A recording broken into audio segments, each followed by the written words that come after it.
고린도전서 15장 8절 말씀입니다. 고린도전서 15장 8절입니다. 맨 나중에 만삭되지 못하여 난 자 같은 내게도 보이셨느니라. 나는 사도 중에 지극히 작은 자라. 내가 하나님의 교회를 핍박하였으므로 사도라 칭함을 받기에 감당치 못할 자로라. 그러나 나의 나 된 것은 하나님의 은혜로 된 것이니 내게 주신 그의 은혜가 헛되지 아니하여 내가 모든 사도보다 더 많이 수고하였으나 내가 아니오 오직 나와 함께 하신 하나님의 은혜로라. 그러므로 내나 저희나 이같이 전파하며 너희도 이같이 믿었느니라. 이 부활신앙은 기독교 신앙에 있어서는 가장 그 기초를 이루는 것이고, 예수 그리스도께서 우리를 위하여 죽으셨다는 사실과 또 우리를 의롭다 하기 위하여 살아나셨다는 이 부활이 없다면 기독교 신앙에서는 남는 것이 없습니다. 그리고 이 주께서 우리를 위하여 죽으셨고 우리를 위하여 살아나셨다는 이 일이야말로 우리 신자들 사이에서 아무도 아무를 향하여 멸시하거나 경멸할 수 없으며 스스로 교만할 수 없는 이유가 되는 것입니다. 그래서 뒤에 가서 12절 이하에 보면 그리스도께서 죽은 자 가운데서 다시 살아나셨다 전파되었거늘 너희 중에서 어떤 이들은 어째 죽은 자 가운데서 부활이 없다 하느냐. 만일 죽은 자의 부활이 없으면 그리스도 다시 살지 못하셨으리라. 그리스도께서 만일 다시 살지 못하셨으면 우리의 전파하는 것도 헛것이요 또 너희 믿음도 헛것이라 하는 얘기가 이어져 나옵니다.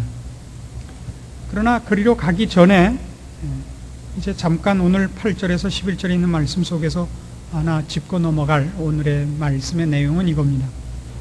바로 이 십자가 사건과 부활에 관한 신앙이야말로 우리 모두가 하나님 앞에서 자신을 어떻게 평가해야 되는가 하는 그런 시각을 우리에게 요구하고 있는 사건이 됩니다.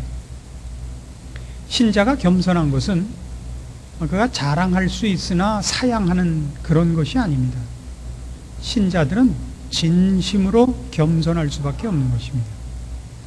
겸양의 덕을 발휘하는 것이 아니고 스스로가 자신이 어떤 존재인가를 깊이 기억하는 것입니다. 그런데 이것은 하나님 앞에서의 자기의 위치를 알지 않고서는 나올 수 없는 것입니다. 이런 일들이 중요한 것은 우리가 이 고린도 교회 교인들의 당시의 상황을 살펴볼 때 이 안에 분파가 생기고 지식과 은사로 말미암는 자랑이 있고 하는 이 일들이 전부 무엇에서부터 잘못되었는가 그럴 때 기독교 신앙의 기초에서부터 틀려나간 시각이 결국은 여러 가지로 이익을 얻고 유익을 얻어야 하는 모든 기독교 신앙인의 좋은 것들까지도 반대로 그것이 서로 올무가 되고 시험이 될 수 있다는 것을 증명하는 것입니다. 고린도 교회는 어느 교회보다도 지식과 지혜가 넉넉하고 앞섰고 그리고 은사도 넉넉한 교회였습니다마는 어느 서신보다도 많은 꾸중을 이 안에 담고 있는 것이 그것 때문입니다. 그 이유는 바로 저들이 가진 모든 신앙이 그 기초를 주께서 우리를 위하여 이 땅에 오시고 우리 죄를 위하여 죽으시고 그리고 우리의 영원한 생명을 위하여 부활하셨다는 기독교의 기초적인 근거를 망각한 데서 비롯되었다고 지적하는 것과 같습니다.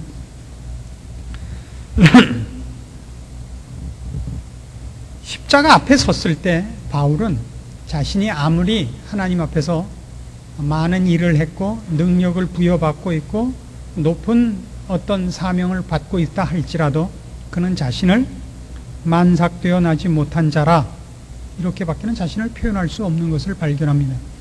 이건 사도 바울의 겸손이 아닙니다. 우리가 말하는 식의 겸양이 아니고 자기 자신이 누군가를 제대로 본 자기 평가입니다. 우리는 언제나 사도 바울 같은 사람을 높이기를 좋아하고 그래서 자식을 위해서 믿는 부모들이 기도를 할 때 우리 자식을 엘리야 같게 하시고 무슨 에스더 같게 하시고 다니엘 같게 하시고 이런 식의 기도를 너무 자주 하는데 성경에서 그런 사람들은 결단코 그 개인의 총명이나 뛰어남을 그리기 위해서 그 사람들의 일생을 기록하고 있지 않다는 말입니다. 성경은 언제나 연약한 사람을 들어쓰시는 하나님의 영광과 하나님의 변함없으신 사랑과 은혜와 돌보심과 그로부터 나오는 모든 진리와 생명을 증명하는 데 우리가 쓰임받는 것을 복으로 따지고 있지, 어느 인간이 어느 인간보다 낫다는 얘기를 하는 데는 전혀 관심을 가지고 있지 않다는 것을 명심해야 됩니다. 그래서 신자들이 십자가 앞에 섰을 때 맨 처음 처리해야 되는 것은 바로 자존심입니다. 어느 신자도 결국 자기의 신앙을 점검할 때 맨 처음 물어봐야 하는 건 자존심입니다. 내가 자존심을 얼마나 많이 처분했는가 합니다. 자존심이 처분되어 있지 않다면, 그래서 어떤 문제고 내가 아직도 양보할 수 없고 그 문제에 관해서는 아직도 분통이 터지는 일이 있다면 그는 아직도 십자가 앞에 서는 일을 배우지 못한 것이 됩니다. 빌립보서 3장으로 가보십시다. 빌립보서 3장 4절입니다. 바울이 이제 자신을 어떻게 평가하는가, 이런 십자가 앞에 선 모습을 여기서 봅니다. 빌립보서 3장 4절.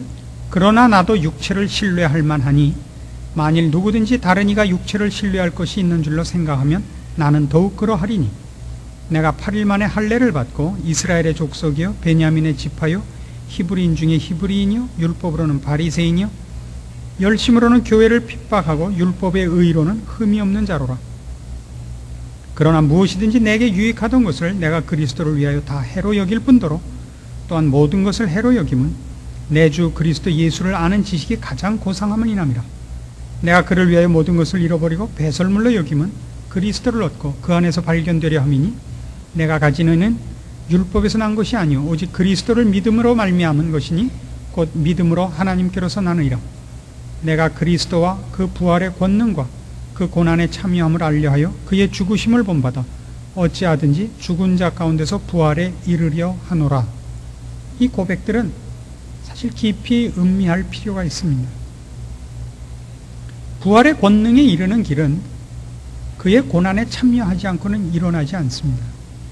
신자가 가진 모든 신앙은, 그리고 신자가 가진 어떤 특권과 능력도 그가 예수 그리스도의 십자가를 통과하지 않고 얻을 수 있는 것은 없습니다.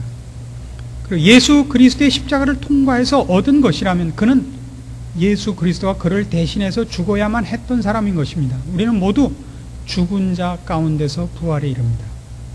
산 자로서 부활에 이르지 않습니다. 우리가 죽어 마땅한 자요, 죽은 자라고 이렇게 평가해야 되는 자리로부터 우리의 신앙이 시작됐다는 것을 인정한다면 우리는 누구의 앞에서도 자신이 낫다고 얘기를 할 수 없는 것입니다.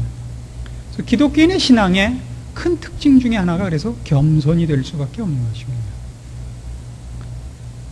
우리가 세상 사람들한테 어떤 평가를 받고 어떤 놀림을 받는다 할지라도 우리는 더 이상 세상적 차원에서 우리를 평가하지 않고 하나님 앞에서 우리를 평가해야 되고, 세상이 나를 어떻게 대접하느냐가 아니라 하나님이 나를 어떻게 대접하느냐로 자신을 볼 수 있어야 됩니다. 그런데 신자는 겸손할 수밖에 없습니다. 우리는 다윗이 그 두 가지 일에서 참으로 놀라운 이 신앙의 그 모범된 모습을 남긴 것을 기억합니다. 그가 자기 자식의 반란을 피해서 목숨을 보존하기 위해서 도망을 칠 때 시므이가 쫓아오면서 저주를 퍼붓습니다. 사울 왕의 피를 흘린 자여, 네가 흘린 피가 너에게 돌아가는도다 라고 쫓아오면서 악담을 계속하자 시위하던 군대 장관이 가서 죽이겠다고 합니다. 그래서 다윗이 뭐라 그랬죠? 놔둬라.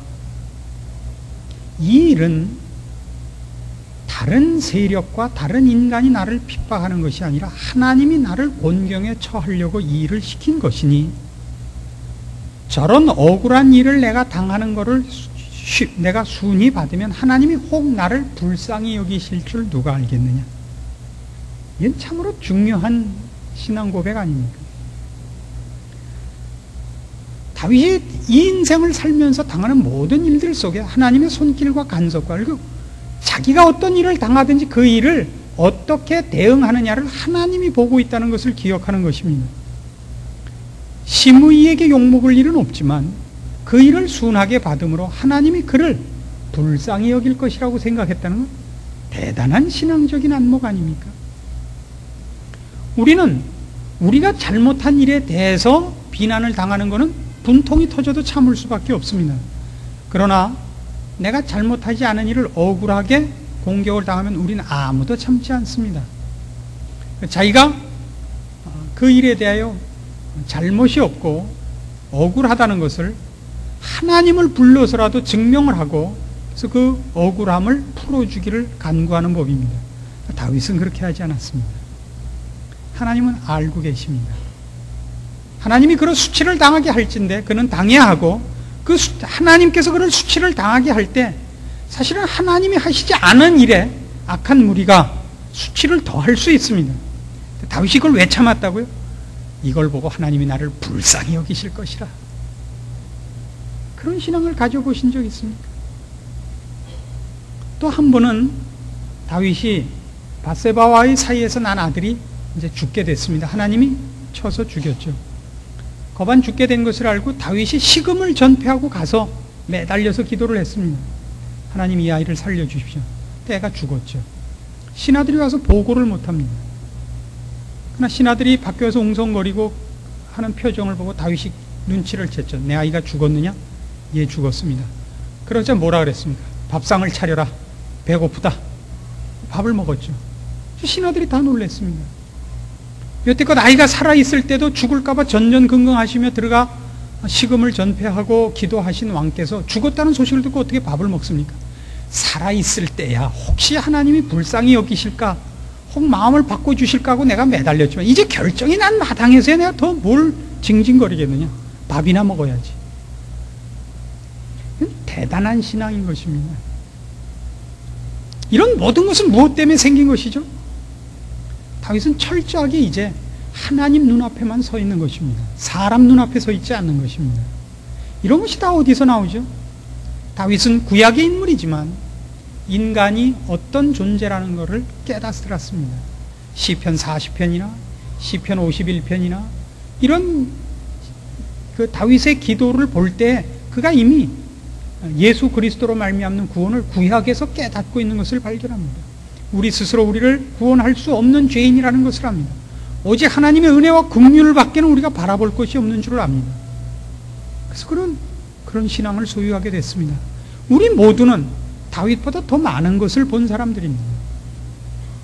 예수 그리스도께서 우리 죄를 위해 오신 사실과 우리를 대신해서 죽으시고 부활한 사실을 알고 있는 사람들입니다. 우린 그 역사적 사건을 소유하고 있습니다. 우리의 신앙은 더 좋아져야 마땅합니다. 갈라디아서 6장에 가시면 이렇게도 설명이 나옵니다.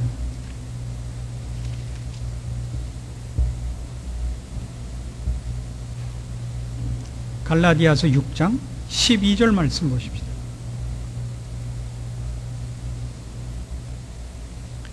무릇 육체의 모양을 내려 하는 자들이 억지로 너희로 할례받게 하면 저희가 그리스도의 십자가를 인하여 핍박을 면하려 함뿐이라. 13절 할례받은 저희라도 스스로 율법을 지키지 아니하고 너희로 할례받게 하려 하는 것은 너희의 육체로 자랑하려 함이니라. 그러나 내게는 우리 주 예수 그리스도의 십자가 외에 결코 자랑할 것이 없으니 그리스도로 말미암아 세상이 나를 대하여 십자가에 못 박히고 내가 또한 세상을 대하여 그러하니라. 세상이 나를 대하여 십자가에 못 박히고 내가 또한 세상을 대하여 그랬습니다.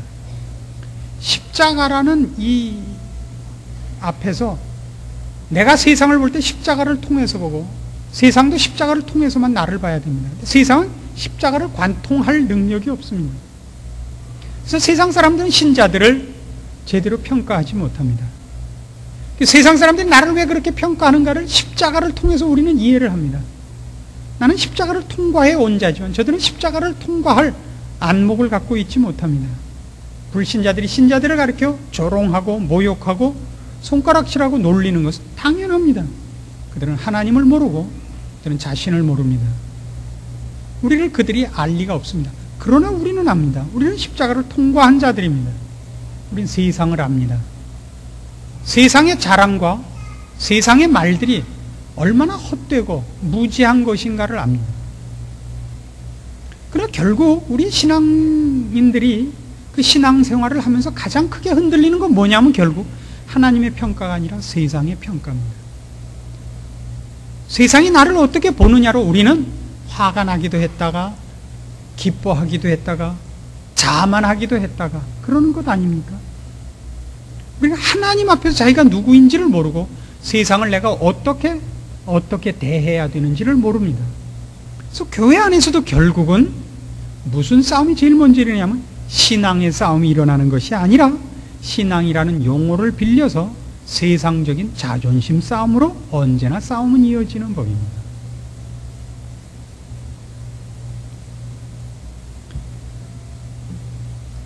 교회 안에 있는 가장 큰 시험을 드는 일들은 이렇게 해서 발생을 합니다. 왜 교인들이 진실한 사람을 몰라주고 진실치 않은 사람을 더 알아주는가 하는 겁니다. 이것이 신자들 사이에도 제일 큰 시험거리 중에 하나입니다. 왜 목사님은 날 몰라주는가? 이런 거 큰 시험거리 중에 하나입니다. 당연하죠. 눈이 작지 않습니까? 눈이 커야 뭘 여러분을 한꺼번에 보죠. 그런 건 아무것도 중요하지 않습니다. 여러분은 하나님 앞에 있습니다. 목사가 자기 할 직무를 태만히 해서 할 일을 안 하고 있는 것은 벌을 받아 마땅한 것입니다만 그걸로 인하여 시험을 드는 건 여러분 자신의 책임입니다. 목사로 인하여 시험 받지 마십시오. 목사 하나가 내 이름을 기억하느냐 못하느냐로 여러분의 신앙을 내팽개칠 필요는 하나도 없습니다. 여러분의 신앙은 결국 하나님 앞에서의 신앙인 것입니다. 그래서 목사가 충성되이 자기 일을 하는 건 뭐냐 하면 신자들 하나님 앞으로 인도하는 것이지 목사를 통해서 하나님을 만나게 하는 것은 아닙니다. 제가 제일 걱정하는 것은 여러분이 저랑 친해져서 저한테 목을 매달고 있을까봐 저는 사실은 마음이 따뜻한 사람이요 부드러운 사람이나 애를 써서 여러분의 유익을 위하여 짐짓 냉정하게 하고 있는 것을 이해해 주시기를 바랍니다. 이건 보통의 신앙으로는 할 수 없는 일이라는 것을 밝혀둡니다. 이건 중요한 것입니다. 한국 교회는 그동안 목사에 대해서 너무 많이 대접을 했습니다. 그건 좋습니다. 그 대접이 여러분의 신앙을 초점을 흐리게 한 것만은 그 부작용만은 절대로 없어져야 됩니다. 목사한테 아무리 잘해줘도 좋습니다. 목사한테 잘해줬기 때문에 여러분이 하나님 앞에서 해야 될 걸 안 하는 것은 문제가 있는 것입니다. 이 앞에 이렇게 붙여 있는 대로 지금 월요일부터 내일까지 저희 교회에서 이 교사 강습회, 저희 노회 교사 강습회라고 써서 여러 교회 목사님들이 이제 강사로 오셨습니다. 그래서 월요일 저녁에 여러분과 얘기를 나누는 가운데 우리 노회 한 어른 되시는 목사님이 이런 얘기를 하셔서 다 웃었습니다. 자기 교회에 그 교인이 한 분이 있는데 오래된 교인이랍니다. 그 교회는 초기부터 그 교회에서 함께 일하신 분인데 그 목사님께서 그 교인하고 이제 좀 멀리 하기로 작정을 하셨답니다. 이유가 뭐냐 그러니까 춘계 대신방과 추계 대신방 두 번을 하는데 그 대신방 때마다 그 신방 대원 전체를 가장 값비싼 음식점에 초대해서 몇십만 원짜리 식사를 대접하곤 한답니다. 근데 헌금은 안 낸답니다. 그래서 목사님은 속이 상하신 거예요. 식사 대접을 하지 말고 그걸로 신앙생활을 하라 말이죠. 근데 그분은 어느 교우보다도 그 교회에 있는 어느 교인보다도 최고로 목사님 대접은 하는데 다른 신앙생활을 안 하는 거니까 그걸로 다 했다고 생각을 하는 거죠. 여기가 바로 위험이 도사리고 있는 지점입니다. 우리는 우리의 신앙생활 속에서 자기가 귀하게 여기는 것이 하나 있습니다. 그래서 그걸 하면 다 한 것 같이 생각하고 그걸 못하면 다 못한 것으로 생각합니다. 그게 한국 교인들에게는 그것이 새벽 기도일 수도 있고 11조일 수도 있고 그런 목사님에 대한 대접일 수도 있습니다. 이건 신앙의 전부가 아닙니다. 신앙의 전부는 뭐냐 하면 여러분이 하나님의 크신 은혜로 구원을 얻은, 참으로 그 은혜를 갚을 수 없는, 그러나 큰 사랑을 받고 있는 귀한 존재요, 또한 책임을 진 존재라는 걸 기억하는 것입니다. 성경식으로 표현하면 왕같은 제사장이요, 여러분은 화목해 하는 직분을 받은 사람입니다. 여러분은 이 세상의 빛이고 소금이며 하늘에 계신 아버지의 뜻을 따라 악으로 악을 갚지 말고 선으로 악을 이겨야 하는 빛의 자녀로서의 본분을 지고 있습니다. 세상이 여러분에게 어떻게 대접을 하느냐와 상관없이 여러분은 하나님께 받은 대접 그대로 다른 모든 이웃들을 대접하고 세상을 그렇게 대접하고 살아야 하는 것이 책임입니다. 이 큰 싸움은 안 하고 자기가 정한 사소한 문제만 지키고 있단 말입니다. 그 사소한 문제. 여기 우리의 잘못이 있습니다. 그래서 신자끼리 상대방의 신앙을 평가할 때도 꼭 자기가 가장 소중하게 여기는 것으로 상대방을 점검합니다. 그런 것이 이렇게 나타나는 수가 있습니다. 새벽 기도 하십니까? 1년에 몇 번 금식하십니까? 11조 꼭 내십니까? 방언 받으셨습니까? 이런 것들은 신앙의 제일 중요한 형태도 아니고 내용도 아닙니다. 신앙의 가장 중요한 내용은 십자가입니다. 십자가는 하나님께서 그를 찾는 이들이 아닌, 그리고 그 앞에 어떤 희생을 하거나 열심을 보인 자들이 아닌 자들, 죽어 마땅한 자들, 찾지도 않는 자들을 향하여 하나님께서 은혜와 사랑과 구원을 베푸셨다는 사실입니다. 죽어 마땅한 자들, 괘씸한 자들에게 하나님이 사랑으로 갚으셨다는 것입니다. 그래서 모든 신자가 가져야 하는 신앙의 첫 번째 핵심이요, 가장 중요한 내용은 뭐냐 그러면 우리는 그 상과 은혜와 대접을 받을 자격이 없는 자들에게 끊임없이 사랑과 용서와 은혜와 긍휼을 베풀 책임을 가졌다는 사실입니다. 그러면서도 끊임없이 나는 만삭되어 나지 못한 자요, 나는 사도 중에 제일 마지막이요, 나는 죄인 중에 괴수요, 나는 벌레 같은 자요 라고 스스로를 평가하고 있어야 된다는 사실입니다. 내가 이만큼 겸손했고 이만큼 오래 참았으니 나는 대단하지요 라는 생각이 들면 그것은 이미 겸손이 아니라 말입니다. 그것이 바울이 오늘 우리에게 보여주는 이 고린도전서 15장에서의 부활을 가지고 고린도 교회 교인들을 꾸짖는 것입니다. 고린도전서 2장으로 가보십시오. 이미 고린도전서 초기에 그는 이 고린도 교회 교우들에게 이런 지적을 한 적이 있습니다. 고린도전서 2장 1절, 형제들아 내가 너희에게 나아가 하나님의 증거를 전할 때 말과 지혜의 아름다운 것으로 아니하였나니 내가 너희 중에서 예수 그리스도와 그의 십자가에 못 박히신 것 외에는 아무것도 알지 아니하기로 작정하였습니다. 내가 너희 가운데 거할 때 약하며 두려워하며 심히 떨었노라. 내 말과 내 전도함이 지혜의 권하는 말로 하지 아니하고 다만 성령의 나타남과 능력으로 하여 너희 믿음이 사람의 지혜에 있지 아니하고 다만 하나님의 능력에 있게 하려 하였노라. 바울이 왜 복음을 전할 때 왜 약하고 두려워하고 심히 떨었느냐 하면 그가 전하는 말을 자기의 능력, 자기의 지식으로 전하게 될 때는 하나님의 복음이 손상되고 제대로 전달되지 않을 것을 알았기 때문입니다. 바울이 가서 증언하고 바울이 가서 해야 하는 일은 하나님의 심부름으로 간 보이는 증인으로 서 있는 것에 불과하지, 그가 하나님을 자기의 말과 자기의 심정으로 토를 해갖고 묘사를 하고 그리고 설득을 하는 일을 맡고 있는 것은 아닙니다. 그의 힘으로 상대방을 설득하라고 보냄을 받은 것은 아닌 것입니다. 그래서 그가 자기의 지혜를 동원하고 자기의 힘을 동원해서 상대방을 설득시키지 않고 하나님께서 직접 하시기를 바랐다는 건 겸양을 떤 것이 아니라 자기가 하면 그것은 사상이요, 신앙이 될 수 없는 줄 알기 때문입니다.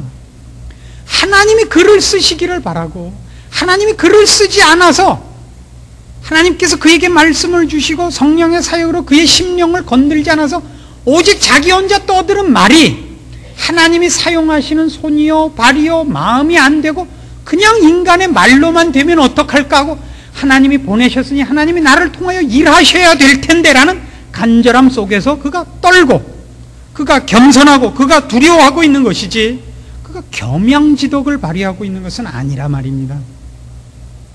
그러나 고린도 교회 교인들은 그러지 않았고 이런 것이 성경에 남아있는 것과 같이 모든 인간들은 바로 이런 시험 속에 언제나 자신을 떨어뜨리고 마는 것입니다. 우리는 모든 사람의 신앙을 논할 때에도 교회 안에서 누가 어떤 문제로 고민을 말하고 신앙상의 어려움을 토로하면 자기가 극복했다고 생각하는 어떤 방법을 전수하기 일쑤입니다. 그래서 어떤 이들은 어떤 기도원에 가라 그러고 어떤 이들은 누구를 만나보라 그럽니다. 그건 앞에 있었던 얘기와 같죠. 바울파냐 게바파냐 그런 얘기를 한 것과 뭐가 다릅니까? 누구가 아닙니다. 하나님이 하시는 일일 뿐입니다. 하나님이 하실 뿐이죠. 그가 어느 기도원에 가서 하나님을 만나 배웠다면 하나님이 그를 거기서 만나 주신 것이지 거기가 영험한 장소라서 그런 것은 아닙니다. 야곱이 에서의 눈을 피하여 자기 형 에서가 자기를 죽일 것 같아서 외삼촌 집으로 피난길을 갑니다.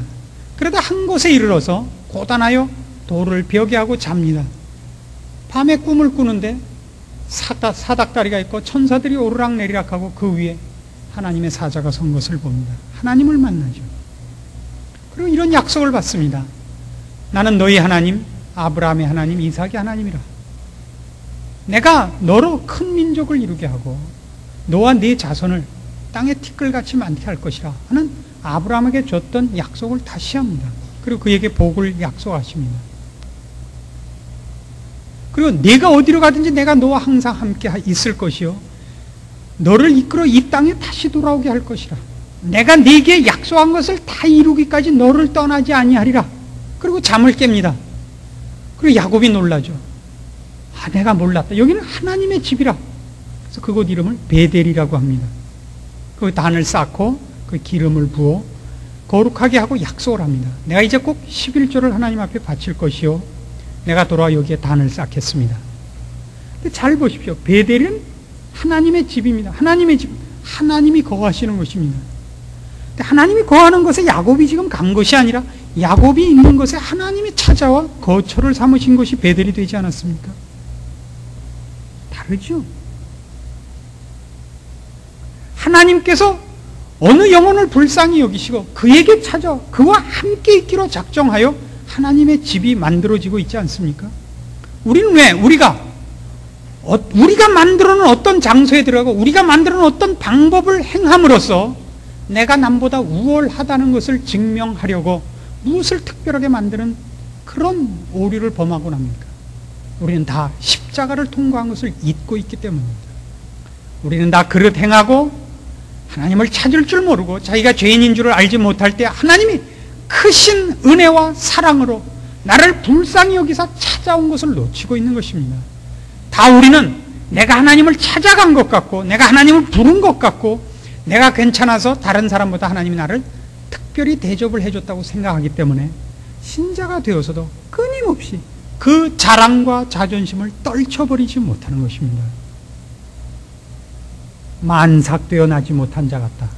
무슨 표현이에요? 우리나라 말로 8달 반 만에 태어났다는 거 아닙니까? 만삭되어 나지 못한. 바울이 8일 오면 우린 뭐예요? 여러분 저는 제헌절쯤 되고 여러분은 현충일 내지 어린이날 3.1절 나는 1월 1일이다 이렇게 얘기하셔야 맞습니다. 우린 다 바울이 얘기한 것보다 우린 더 뒤에 섰으면 섰지 우리는 앞에 설 자격이 없죠. 그렇지 않습니까? 바울이 왜 그 가장 뒤를 강조했죠? 신앙생활을 하면 할수록 그가 하나님 일에 붙잡혀서 일을 하면 할수록 그 모든 것이 사람의 능력에 있지 않고 사람의 자격에 있지 않고 하나님의 무한하신 은혜와 사랑과 긍휼 가운데 있다는 것을 그가 그의 전 생애를 통하여 하나님 앞에 부름받은 종으로 사역하면서 깨우쳤기 때문에 점점 그는 뒤에 설 수밖에 없었던 것입니다. 못난 사람들이 앞에 서죠. 못난 사람들이. 디모데 전서 1장입니다.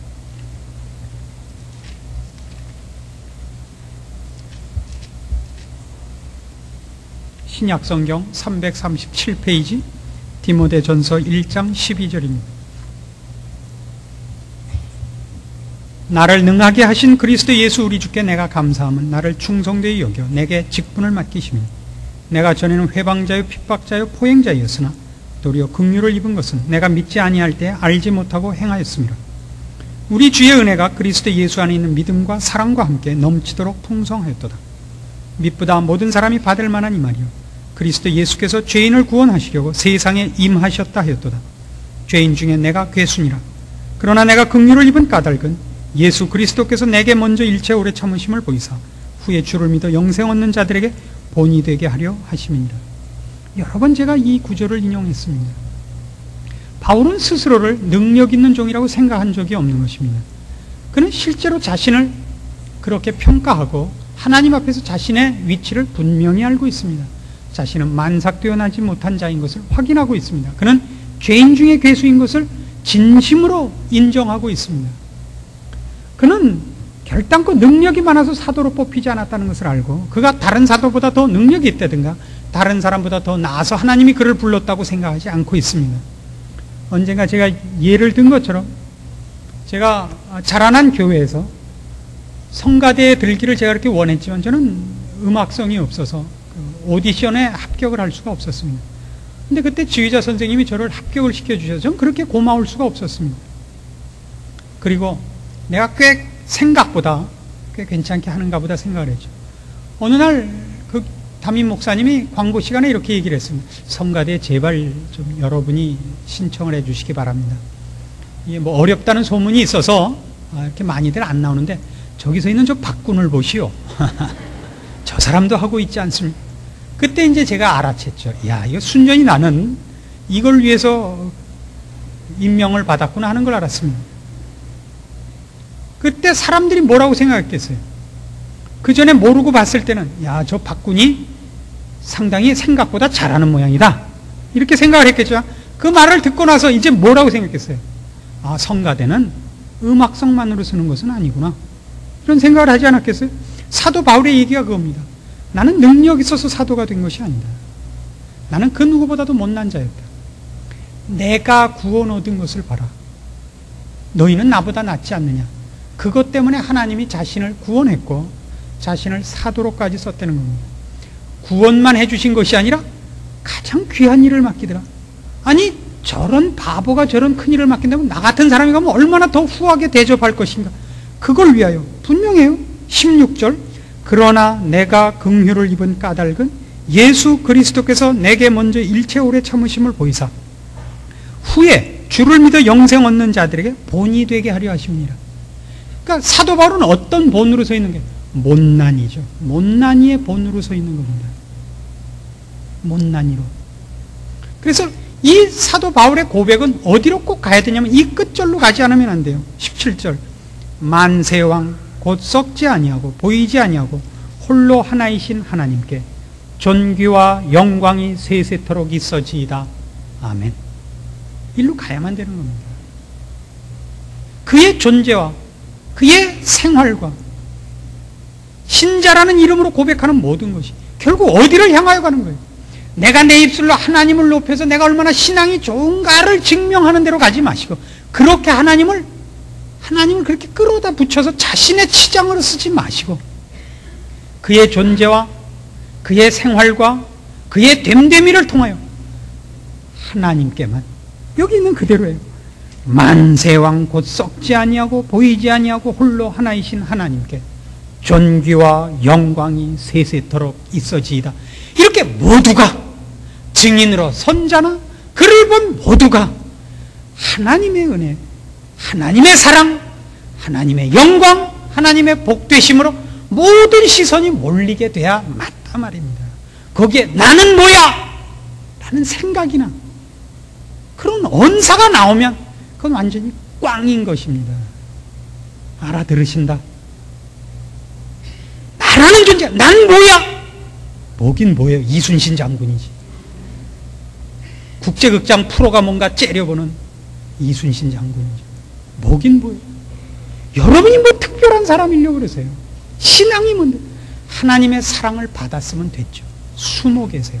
대가리 꺼내서 내밀지 마시고. 알아들으시겠습니까? 더 험한 욕이 나올까봐 계속 할 수가 없어요. 신앙이란 게 뭐죠? 하나님의 사랑을 받았고 그 사랑을 증거하여 하나님의 영광이 드러납니다. 하나님이 나에게 베푸신 사랑이 더 많은 사랑, 더 불쌍한 영혼들에게 더 무궁히 전파되게 하여 내가 하나님의 그 사랑과 긍휼에 이제 쓰임받는 자로 됐다는 것, 그 이상 아무것도 더 소원할 것도 구할 것도 없는 감사의 자리로 가는 것, 이게 신앙이지요. 여기는 그 누구도 누가 누구보다 낫다 할 것도 없고, 누가 누구보다 낫다면 어떻고, 누가 내가 더 나은데 다른 사람을 낫다 그러면 또 어떠며, 그렇지만 내가 못 났는데 남이 낫다 그러면 그건 안 돼요. 그건 가서 밝혀야 돼요. 난 못난 사람입니다. 오해하지 마십시오. 그건 밝히시고, 누가 내가 못 났는데 내가 잘났는데 못 났다고 그러거든, 그거는 내비두시죠. 내비두시죠. 우리는 이 좋은 기독교 역사 속에 점철되었던 이런 신자들의 많은 대표적인 누구나 빠지기 쉬운 함정들과 시험의 것들을 이렇게 성경 속에 갖고 교훈으로 갖고 있습니다. 난게 있어야죠. 난게 있어야죠. 여러분의 신앙을 그래서 늘 성경에 비춰보시고 하나님 앞에서 점검하셔서 하나님께서 여러분의 생애를 통하여 영광 받으시게 하시고, 그 여러분 안에 있는 하나님 앞에 쓰임받는 그 기쁨과 하나님이 영광 받으시는 그 기쁨에 여러분들이 참여하셔서 세상 사람들의 쓸데없는 얘기와 자존심을 건드리는 얘기에 빠져서 여러분의 인생이 하나님 앞에 쓰여지는 일이 중단되는 일이 없는 인생을 사시기를 권합니다. 기도하십시다. 하나님 아버지의 은혜를 감사합니다. 우리를 하나님의 자녀 삼으셨고 하나님의 영광을 드러내시며 그 은혜와 긍휼을 나타내시는 일에 우리를 일꾼으로 부르시고 증거자로 삼으셨으니 그저 감사합니다. 하나님의 영광과 베푸시는 구원의 능력과 다함이 없으시는 사랑과 은혜가 나타나기 위하여 저희들의 인생이 오직 주 앞에 쓰여지게 하옵시고, 우리를 오직 주 앞에 무릎 꿇어 엎드려 순종하며 그 속에서 우리의 자랑과 감사와 영광을 누릴 줄 아는 신자가 되게 하시옵소서. 우리 속에서 자존심을 버리게 하시고 오직 십자가만을 우리의 자랑과 영광으로 삼게 하시옵소서. 예수님의 이름으로 기도합니다.